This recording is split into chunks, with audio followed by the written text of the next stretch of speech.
Mañanas en Libertad, con Luis del Pino.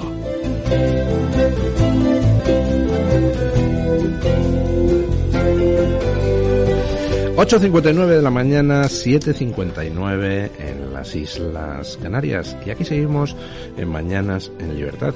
Y se ha incorporado a nuestra mesa de tertulia nuestro entrevistado del día, don Santiago Abascal Conde. ¿Qué tal está usted? Pues muy bien, y además especialmente bien porque es un honor poder venir a este programa por primera vez. Pues esperamos contar con usted todas las veces que nos deje, que espero que sean muchas. Será un placer. Luis. Bueno, lo primero de todo, felicidades porque ayer fue su cumpleaños. Efectivamente. Cumple usted el día de la proclamación de la República. Sí, por eso me apresuré ayer a comenzar mi intervención en el mitin diciendo lo único que podía decir ayer, que era viva el rey de España. Que era lo importante, más que mi cumpleaños. Bueno, como fue su cumpleaños, pues hombre, le recibimos con un par de regalos. En primer lugar, este maravilloso jamón navarretinto con el que obsequiamos a nuestros tertulianos, que pruébelo usted, está extraordinario. Qué susto, pensaba que me iba a ser de una pata. No. Navarretintoibéricos.com, queridos oyentes, entren ustedes allí y si son socios del club del Toro TV, 10% de descuento en los mejores jamones. Y segundo, pues un regalo mío personal, y es que acabo de sacar un libro, se lo doy sin compromiso ninguno de que se lo lea. Es un libro grande, 700 páginas, sobre Fernando VII, donde, bueno, pues digo cosas muy políticamente incorrectas. Pues lo agradezco mucho. Tengo más libros que tiempo de lectura. Pero este tiene que ser muy interesante porque está en contra de la óptica que yo siempre había tenido de Fernando VII. Y le confieso que de la óptica que yo también había tenido sobre Fernando VII antes de ponerme a investigar sobre el tema. Pues lo leeré con interés, Luis. ¿Cómo va esa campaña electoral en el País Vasco y Cataluña? Agresiones continuadas, pero ahí está Vox en los lugares más difíciles. Por ejemplo, Mondragón. Bueno, Vox está en todas partes. Yo creo que Vox está haciendo un ejemplo que, más allá de los resultados que se obtengan en cada elección, es el ejemplo de lo que es la resistencia y de cómo hay que construir un proyecto alternativo. Lo llamativo es que cuando nosotros convocamos un acto en cualquier sitio de esos, ¿no? Tanto en Cataluña como en mi tierra, normalmente se organizan varios y se ponen delante del acto. Eso está pasando menos de lo que era habitual, porque probablemente hay instrucciones de Bildu para que la campaña esté tranquila, tienen que disimular, pero en algunos sitios pues tampoco pueden controlar eso y sus bestias pues se lanzan. Pero lo curioso es que cuando el paseo se produce de manera espontánea, no está anunciado, el recibimiento es extraordinario. Yo el otro día, antes de la presentación de candidatos de Cataluña, junto a Ignacio Garriga, di un paseo por Tarrasa. No estaba anunciado, nadie sabía que yo iba a estar allí, y todo lo que recibí en la calle fue cariño, ánimo. Supongo que a muchos no les gustábamos, pero tampoco te insultaban por la calle, pues lo normal. ¿Qué ocurre? Que cuando convocas un acto se organiza una serie de cabestros que quieren ir a gritar. Claro, y a veces parece que puede alguno decir, ya le están dando a Vox el altavoz. No te dan el altavoz, porque al final la noticia del día siguiente es la bronca. Vox en torno a un cisco, a unos gritos, y no sale el mensaje de Vox. Entonces, yo realmente prefiero poder hacer la campaña pues como Dios manda, con tranquilidad, con respeto democrático y con la ley cumplida, que sigue sin cumplirse, porque el otro día, por ejemplo, en Guecho, pues había una serie de gente allí y ya tienes que dedicar una parte de tu intervención a hablar de ellos, y al día siguiente sale eso. Y nosotros íbamos a decir una serie de cosas que preocupan mucho a la gente de Álava, de Vizcaya y de Guipúzcoa, y que a veces no llega precisamente porque la acción de la violencia busca que no llegue. Por ejemplo, ¿qué cosas preocupan a la gente de Álava, de Vizcaya, de Guipúzcoa, según ustedes? Bueno, yo creo que en estos momentos, más allá de lo que representa la preocupación permanente del separatismo, ¿no? Hay mucha gente que casi ha tirado la toalla, que casi se ha rendido, ¿no? Y que ve que pues solo podemos ir a, como se diría de manera coloquial, a Guatemala o a Guatepeor. Está o el PNV o Bildu, que vienen a ser lo mismo. Y muchos vascos saben que es lo mismo o una cosa parecida, ¿no? Entonces esa es la preocupación permanente para muchas de las personas a las que nos dirigimos, pero en su día a día tienen otros problemas, y el problema de seguridad es un problema creciente en las ciudades vascas, y es un problema del que no hablan el resto de los partidos políticos. El PNV se acuerda de Santa Bárbara cuando truena, por ejemplo. Es el responsable de haber llenado el País Vasco de menas y de inmigración ilegal, con unas ayudas sociales desmedidas que llegan principalmente a ellos. y digo que se acuerda de Santa Bárbara cuando truena porque no ha hecho absolutamente nada, y el otro día hacía una pregunta en el Congreso preguntando por la inseguridad y por los menas. Ahora se acuerdan. Se han acordado. El otro día él leía el programa del Partido Popular y hablaba, que nunca hablaba de estas cosas tampoco, hablaba de rutas seguras para las mujeres, de iluminación. Bueno, le falta hablar de los bancos morados, de la seguridad de las mujeres en las calles. Entonces dice, bueno, están intentando hablar de las consecuencias, pero ninguno se atreve a ir al origen del problema. Y el origen del problema todos sabemos cuál es, que hay una serie de gente cuya llegada se ha promovido por parte de los políticos y que no respetan nuestras leyes ni nuestra manera de vivir, ni respetan a las mujeres. Y ese es, al turbante. Claro, de la chapela al turbante, claro, del dios y ley vieja, el yangoico eta la guisarra, que proclamaba el PNV, hasta el Alá eta Sharia, porque el otro día había que ver el fin del Ramadán en Vitoria, era algo impresionante. La faz de las ciudades vascas ha cambiado radicalmente en 25 años y claro, el que lo vive allí pues lo nota. Probablemente el que va después de un tiempo lo nota más. El votante lo nota, es decir, ¿qué están percibiendo ustedes a pie de calle? ¿Esa preocupación del votante existe? ¿Ha tirado el votante la toalla? ¿O están viendo ustedes que su mensaje despierta ilusión entre los votantes? Bueno, concretamente en el País Vasco nuestro mensaje llega con más dificultades, pero es evidente que despierta ilusión. De hecho, tanto en el País Vasco como en Cataluña hemos crecido desde el año 19 en las elecciones generales hasta el año 23, habiendo disminuido algo a nivel nacional. Sin embargo, en esas dos regiones el mensaje de Vox y los apoyos a Vox se han consolidado, y se han consolidado en pueblos donde es que no se puede respirar, en sitios pequeños, rurales, donde estoy convencido de que los 5 o 6 votantes de Vox no dicen que votan a Vox, y así va sumando el crecimiento.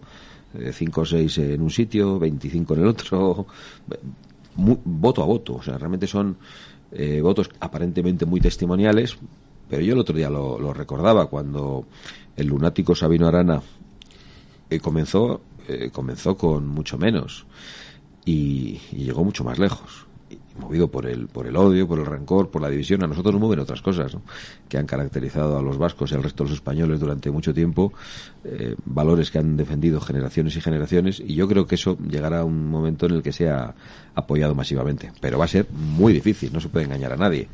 A lo que aspiramos es en estos momentos en el País Vasco a una presencia como la que tenemos, ojalá podamos superarla, pero una presencia testimonial, una presencia que todavía no va a servir para influir en las mayorías. Va a servir para mostrar que lo que todos los vascos saben que es verdad y nadie dice, pues hay una fuerza política que lo defiende y que se preocupa por la inseguridad y la inmigración ilegal, que se preocupa por los problemas del campo y de la agricultura, que se preocupa por los jóvenes de verdad. El otro día el candidato del PNV decía, las empresas vascas tienen que ser muy conscientes de que tienen que ayudar a la cantera. A ellos les gusta mucho hablar de cantera, ya lo sabéis, por lo del Atleti. Tienen que ayudar a la cantera. La cantera está muy preparada y necesitan buenos sueldos y trabajos estables.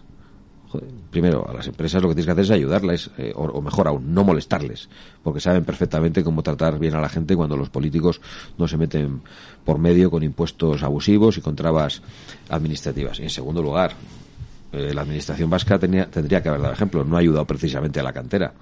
Ha empezado a importar como lo decía yo ayer de manera un poco gráfica, pues a los menas, que los han sacado a facturar a la calle en negro, y es un problema, pero verdaderamente grave. Hoy nos despertábamos con algo que yo creo que es inédito. Es que trato de recordar algún otro episodio similar y no lo consigo.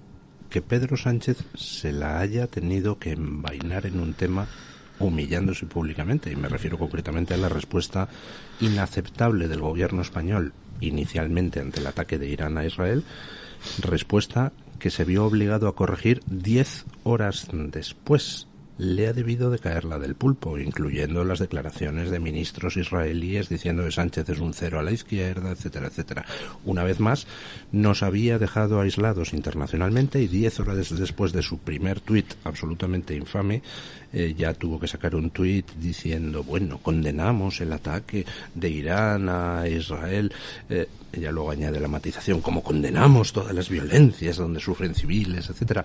Pero el caso es que ha tenido que rectificar, Yo no recuerdo ninguna otra rectificación de Sánchez en prácticamente ningún caso. Bueno, es que no son rectificaciones, son cambios de opinión. Yo lo veo desde otra perspectiva. Yo tengo la sensación de que hay mucha rectificación, pero es lo que tiene que caracterizar a alguien. No es la humildad lo que le hace rectificar, es la falta de dignidad y el exceso de ambición. Entonces yo creo que Sánchez le hemos visto cambiar de posición en una serie de cosas a menudo, ¿no? Por supuesto en las promesas electorales, en todas, sobre los pactos, especialmente en la pasada legislatura, y sobre la amnistía, especialmente en esta, pero incluso sobre el ataque inicial de Hamás a Israel, de una organización terrorista que yo creo que representa lo peor que hay en estos momentos sobre la faz de la tierra, lo más cercano al infierno, lo más demoníaco que puede haber, el ataque a civiles, la tortura, la violación, todo. Bueno, él tuvo una posición delante del primer ministro israelí que fue totalmente inaceptable.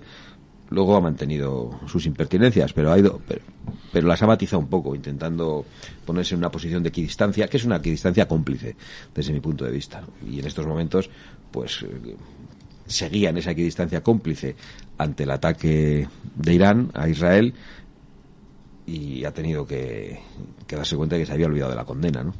A mí no me sorprende nada las rectificaciones de Sánchez. Sánchez puede decir cualquier cosa. Sánchez pactaría con Vox si fuese necesario para mantenerse en el poder. Lo que pasa es que Vox no pactaría con Sánchez. Me tranquiliza usted.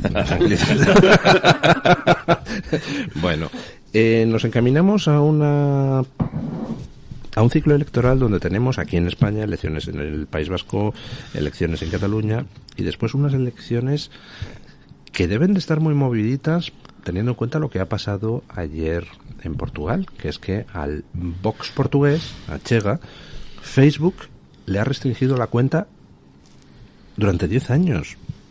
Mucho nervio tiene que haber en el mundo progre para que estén llegando a ese tipo de movimientos, ¿no? No conocía la noticia. ¿Cuál es la argumentación para la restricción? ¿Sabemos?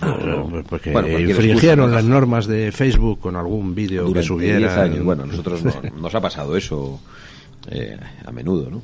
Especialmente cuando denuncias la inseguridad, cuando publicas vídeos de lo que está pasando en algunos lugares con la inmigración ilegal, eres directamente suprimido por Meta, ¿no? Por Facebook y por Instagram. ¿Tan nerviosos están los progres con las elecciones europeas como para llegar a esos extremos de tratar de silenciar a partidos que en estos momentos amenazan lo que es el statu quo en Bruselas? Yo creo que están más que nerviosos, y sobre todo teniendo en cuenta que también en la red social X se ha producido un cambio importante y su propietario no solo ha aumentado el espacio de libertad para todos, sino que se ha convertido en un gran activista contra la persecución comunista de algunas ideas, por ejemplo en Brasil, por parte de un juez del Tribunal Supremo, creo que se llama, de Moraes, Superior sí. Electoral, Tribunal, que es Alexander de Moraes.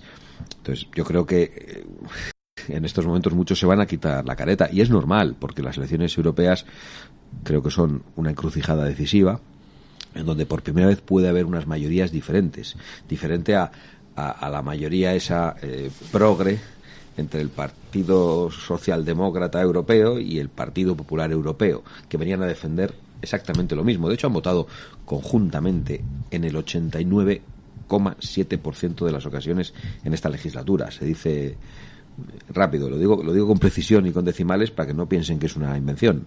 Nos hemos molestado en comprobarlo y en sumarlo. ¿Por qué? Porque ya no había diferencia entre ellos, y yo creo que si las fuerzas que nosotros representamos, las fuerzas conservadoras, las fuerzas que están defendiendo la soberanía, que están defendiendo las fronteras, que están defendiendo nuestra propia cultura y que están defendiendo las libertades frente al poder político abusivo, salen fortalecidas, puede cambiar las mayorías en el Parlamento Europeo, y claramente van a salir fortalecidas. Yo creo que tanto el grupo de los conservadores y reformistas como el grupo Identidad y Democracia son los que van a crecer, mientras que los demás van a sufrir. ¿Usted puede comprometerse a que si de los votos de Vox depende, Ursula von der Leyen no va a repetir mandato? Sí. Con los votos de Vox no, seguro, sin ninguna duda.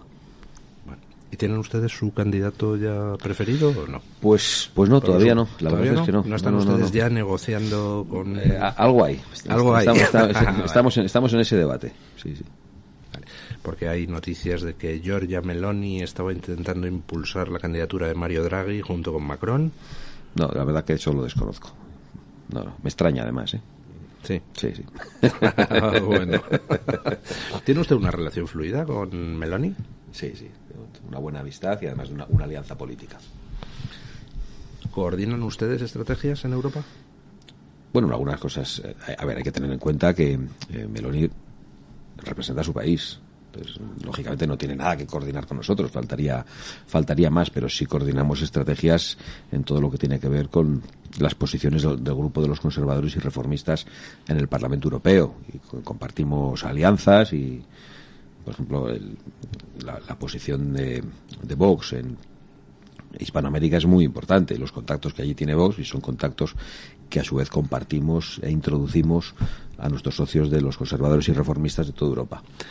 Javier Milei estará en el Viva 2024 de este año, ¿no? El 18 y 19 de mayo, aquí en Madrid. Pues así lo ha confirmado, ha sido el primero y estoy seguro que va a haber muchos más líderes internacionales, pero voy a ser prudente en las confirmaciones, que las agendas las carga el diablo y no quiero pillarme los dedos. Pero estoy muy esperanzado. Pero Milei está confirmado. Milei está confirmado, lo ha confirmado él mismo y hay otros muchos ya confirmados también, pero lo diremos en su momento. Bueno, no sé si nuestros contertulios quieren... Don Marcos de Quinto. Sí, yo quería hacer una pregunta. Hay mucha gente, lo digo porque se escucha mucho, gente que dice que pide la unidad de la derecha y es más, incluso hay alguna gente dentro del PP que hasta desearía que Vox desapareciera, es decir, porque de esa manera pues tendría una mayoría más clara y esto se escucha continuamente. Ahora, lógicamente, si eso fuera así, ¿qué pasaría con la gente que no está de acuerdo con que, por ejemplo, se regularicen 500.000 de inmigrantes ilegales?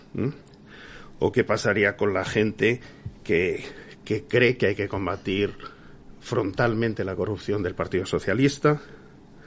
¿O qué pasaría con la gente que no quiere que se siente, por ejemplo, González Pons a negociar el Consejo General del Poder Judicial con Bolaños? ¿O qué pasaría, pues, no sé, con la gente que no está de acuerdo en aceptar la Agenda 2030 sin ninguna crítica, sin ningún, simplemente, pues bueno, diciendo amén? Entonces, ¿cómo ves esto? Bueno, esa gente se quedaría sin representación y estoy convencido de que mucha de esa gente no votaría. Por lo tanto, el Partido Popular seguiría sin ganar. Por lo tanto, esos deseos húmedos de algunos dirigentes del Partido Popular son deseos nocivos para la sociedad española. Son deseos antidemocráticos. Son nostalgias baratas que no van a ningún lado. No se han dado cuenta de que ha cambiado la sociedad. Siguen viviendo en los años 90, en los años 2000. Ellos se piensan que los votos de Vox y del Partido Popular juntos, pues son los votos de Vox y son los votos del Partido Popular, mejor dicho, de hace 20 años. Como si no se hubiese muerto nadie en España. Como si nadie hubiese nacido. Como si nadie hubiese cambiado de opinión. Como si nadie hubiese vuelto a votar desde la abstención después de muchos años para votar a Vox, como ha pasado. Entonces yo creo que esa posición del PP es muy contraproducente y cuanto antes la abandonen, antes lograremos echar a Pedro Sánchez.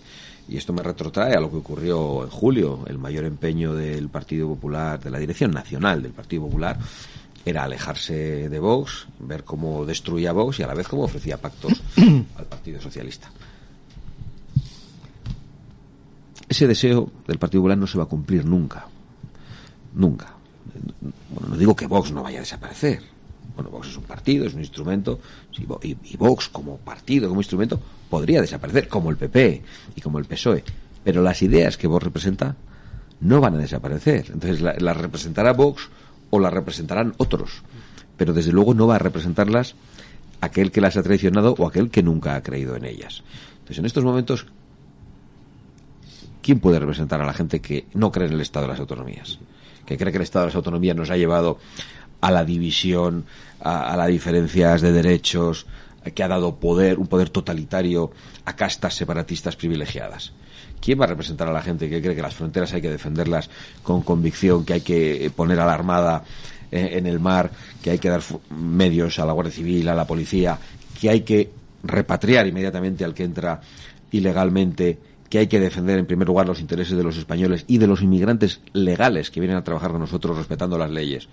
Pues solo Vox plantea las cosas en esos términos. ¿Y quién se va a oponer a la Agenda 2030 que votan todos en Bruselas y que es una amenaza de muerte directa no solo al campo sino a la industria? Por no hablar de la libertad de los padres para escolarizar a los hijos en la lengua materna. Nosotros estamos haciendo lo que podemos en las comunidades autónomas. Digo lo que podemos con mucha humildad, porque no es lo que nos gustaría, lo tenemos que hacer con el PP, entonces nunca llega a la posición que nos gustaría, pero conseguimos que por primera vez cambie el rumbo de las cosas. ¿Quién va a derogar las leyes de memoria histórica si no está Vox? Pues el PP no querría, lo hace a regañadientes en Aragón, en Castilla y León, en la Comunidad Valenciana. ¿Dónde la mantiene? En Andalucía, donde tiene mayoría absoluta.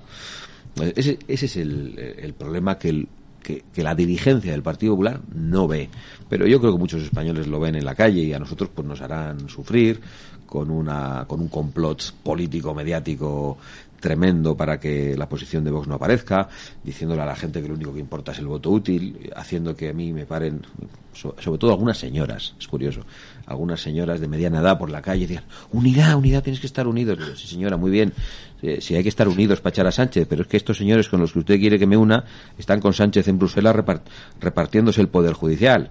Es que se han puesto de acuerdo con Sánchez en no llamar a la señora de Sánchez a comparecer en la comisión de investigación y viceversa. Es que se han puesto de acuerdo con Sánchez en aprobar la Agenda 2030 en Bruselas. Es que se han puesto de acuerdo con Sánchez, con el PNV, con Bildu y con todo Kiski, salvo con Vox, en regularizar de golpe a 500.000 inmigrantes que han entrado ilegalmente en España. Entonces, unidad sí, pero ¿para qué? Unidad para que gane otro como Rajoy y haga todo lo contrario de lo que prometió o no haga lo que prometió. Pues para eso que no cuenten con nosotros, pero es cansino repetirlo porque realmente surgimos un poco por esto. Porque hay gente que se sentía sin representación o gente que se sentía traicionada y eso no voy a decir que no ha cambiado, sí ha cambiado, porque hay gente que se siente representada. Es verdad que no hemos logrado uno de nuestros objetivos principales, que es desalojar al socialismo del poder, pero hay gente que se siente representada por fin. Me plantea lo que está usted diciendo ahora una duda. ¿Hay interlocución fluida con Alberto Núñez Feijóo o con otros dirigentes del Partido Popular? Bueno, el trato es correcto y hay interlocución cuando tiene que haberla. No la hay cuando es, ¿cómo decirlo? Cuando es ridículo que la haya. ¿Para qué? ¿Para qué va a haberlo? ¿Para que le diga que está haciéndolo muy mal en Bruselas? ¿Para que le diga que está equivocándose en la oposición a Sánchez? Pues bueno, pues ya lo sabe, porque se lo digo en público. Ahora bien, si el señor Feijóo descuelga el teléfono y quiere hablar conmigo, no hay ningún problema. Y a la vez. ¿Y al revés? Y al revés. También. Y al revés. O sea, usted descuelga el teléfono y el señor Feijóo se pone. Sin duda. Sí, no voy a hacer un reproche en el terreno personal, que no sería justo, porque realmente hay una interlocución, pero eso es lo de menos, porque la relación personal dentro de la política pues es como la prensa al corazón, no tiene tanto interés. Lo verdaderamente importante es en qué nos ponemos de acuerdo, y no nos ponemos de acuerdo.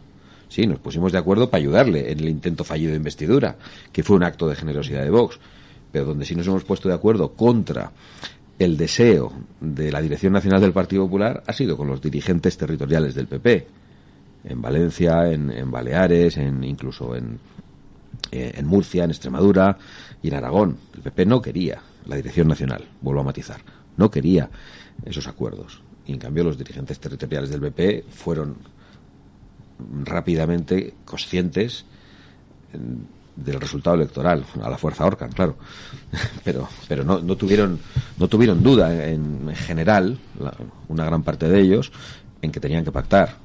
Pues otros se resistían porque les daban la instrucción de que se resistieran. Pues hay distintos PPs, ¿no? Uno es el PP de Aragón, que está en contra de los trasvases, otro es el PP de Murcia, que los pide, y hay un solo Vox. Hay un Vox nacional, un Vox en Aragón y un Vox en Murcia que defienden una política de trasvases. Y el que no la defienda, pues se tiene que ir de Vox. Y solo es un ejemplo, pero afecta a todo.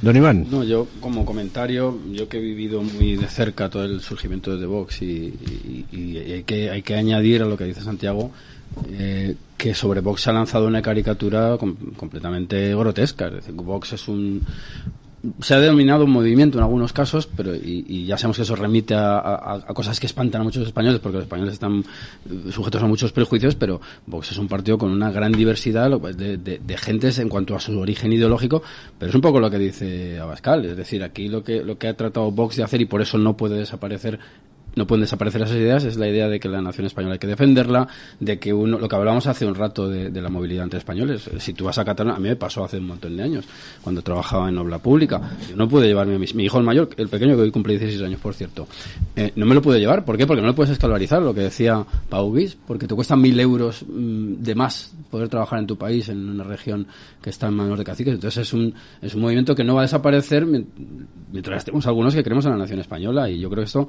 lo que se necesita es que el mensaje de Vox tenga unos altavoces pulcros en cuanto a que exprese realmente lo que busca, que es, yo creo, la igualdad entre españoles y el fortalecimiento de la nación. Entonces a mí lo que me sorprende es estas acusaciones tan groseras que se lanzan sobre lo que es en realidad un movimiento y además, insisto, muy diverso en cuanto a sus orígenes, de sus componentes y de sus ideas centrales, vamos, como comentario.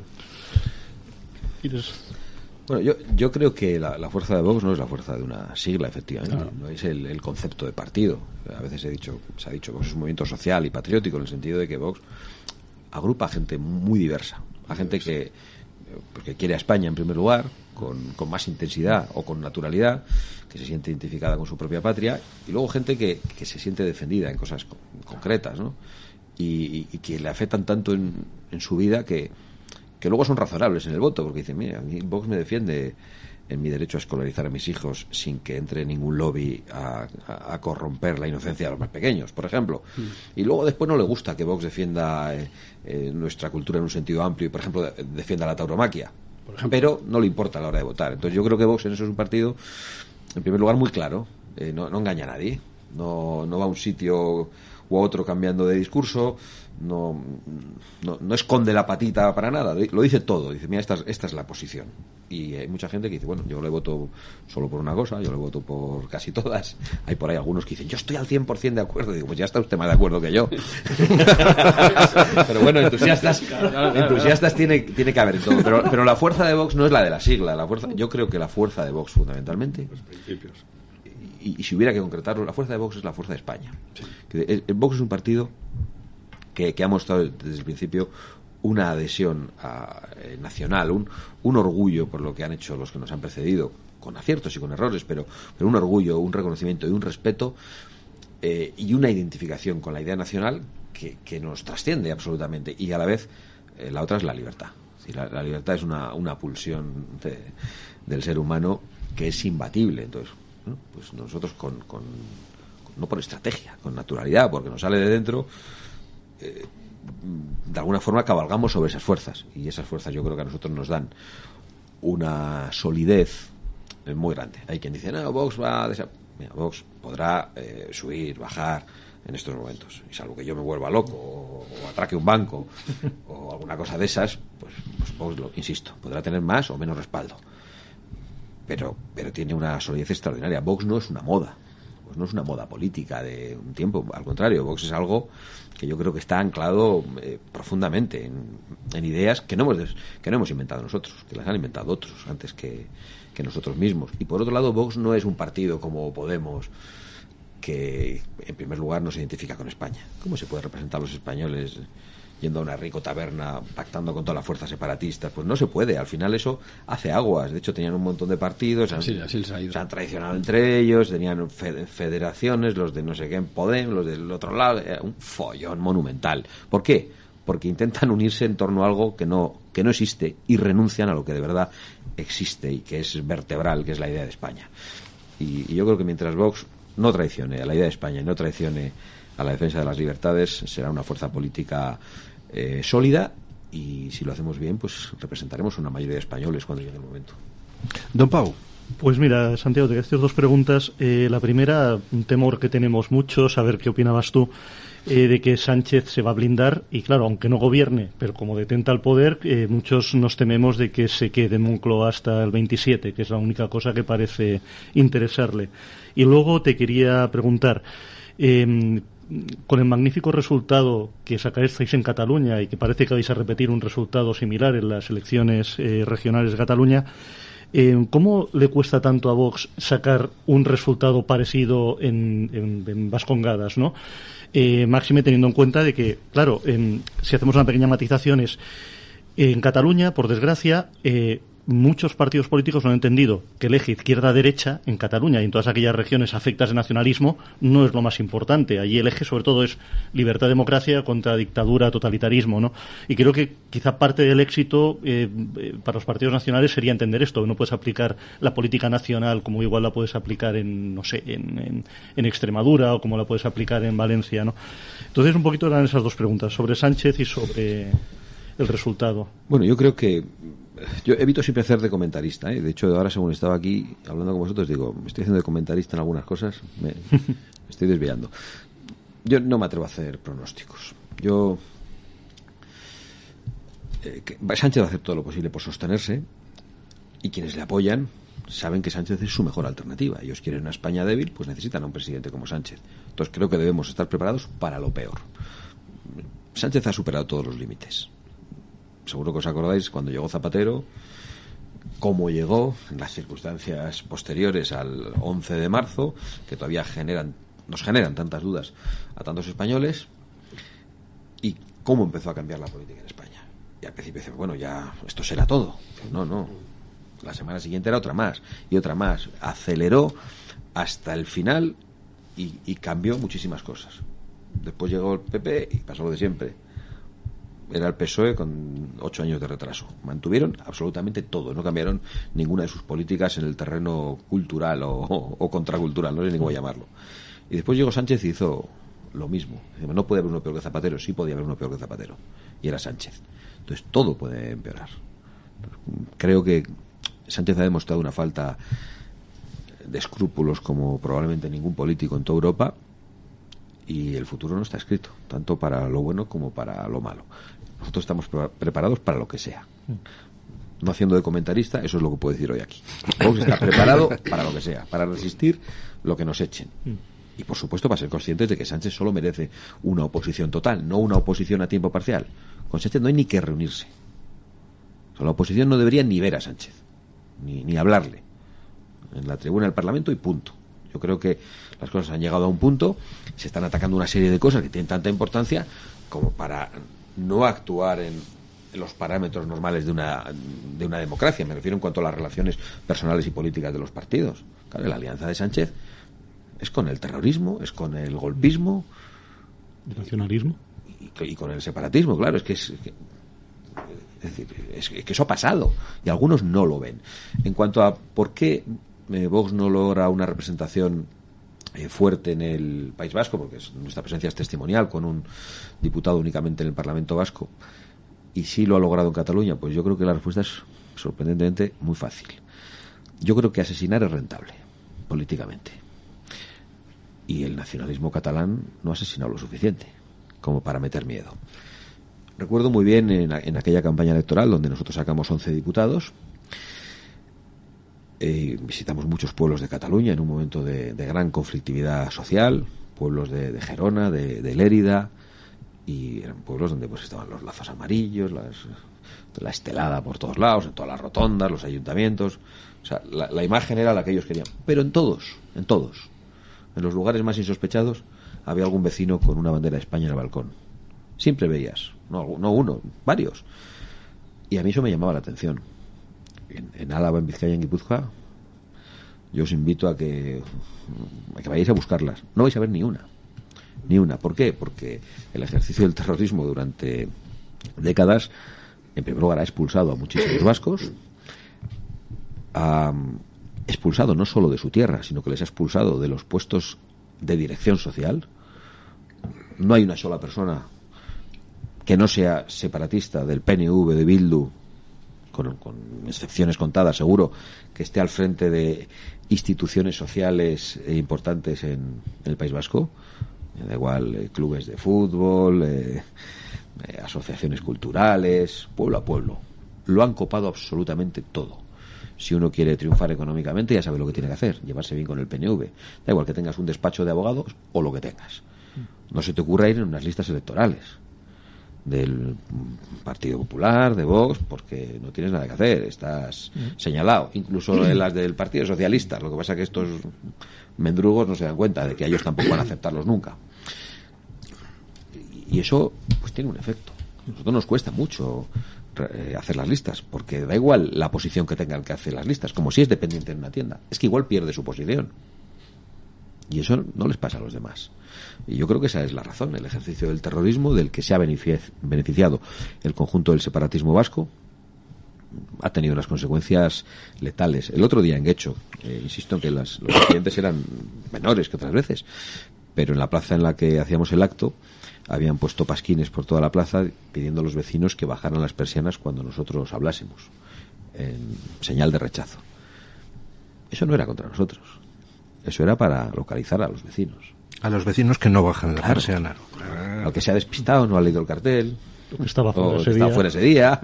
Pues antes por eso te pegaban un tiro. Entonces, ahora no te pegan el tiro, pero los mismos tics mafiosos siguen funcionando. Y esa es la razón, va a ser mucho más difícil. Pero en Cataluña sigue pasando lo mismo, o sea, está todo copado, desde además con el plan de ingeniería social de Pujol, con el programa 2000, se copó todo, no hay nada en el que haya una persona constitucionalista al frente, una persona... Sí, pero eso es más sobre todo lo institucional. El problema es que incluso lo no institucional. Cataluña también es más grande desde un punto de vista poblacional, ¿no? Pero a mí me ha llamado la atención, y eso es por algo. Que haya un catalán en Gerona, en Lérida, en un pueblo, en Salt, tal, con la bandera de España en su balcón, Siempre lo hay. es llamativo para mí como vasco. Quiere porque no decir lo que hay. el nivel de miedo, El nivel de miedo es bastante menor. diferente, sí. Bueno, Gerona tenemos un pueblo que es, o sea, un barrio de Gerona que es solo español, ¿eh? Ya, lo sé cuál es. Bueno, pues y a pesar de todo, ahí está Vox en el Parlamento Vasco y las encuestas dicen que sube. No va a ganar las elecciones en el País Vasco, pero... Bueno, la verdad es que las encuestas dicen que no solo las encuestas, insisto, las elecciones del 23 en el País Vasco, las generales, para nosotros subieron con más respecto a las votos anteriores. respecto a las del 19, eso no pasaba en el resto del territorio nacional, salvo en Cataluña, que también nos ha ocurrido, y por lo tanto creemos que el mensaje de Vox está llegando. Las encuestas, pues unas dicen que entramos, otras que no, las del PP, por supuesto, dicen que no entramos. Hoy leía una noticia, ¿no?, que el PP que fía todas sus esperanzas de desaparición de Vox a que Vox pierda el escaño en el País Vasco, que se desinfle en Cataluña y luego ya Vox va a desaparecer. Bueno, pues con sus malditos sueños húmedos siguen, en vez de pensar en cómo echan a Sánchez. Exactamente, el día en que cifren sus esperanzas del hundimiento de Sánchez en algo, pues estaremos salvados. Bueno, don Santiago, muchísimas gracias por haber estado con nosotros aquí en Mañanas en Libertad, y ya sabe que tiene usted estos micrófonos abiertos siempre que quiera. Será un placer, de verdad, os lo agradezco muchísimo. Bueno, hacemos una breve pausa publicitaria, despedimos a nuestro invitado y rematamos la tertulia.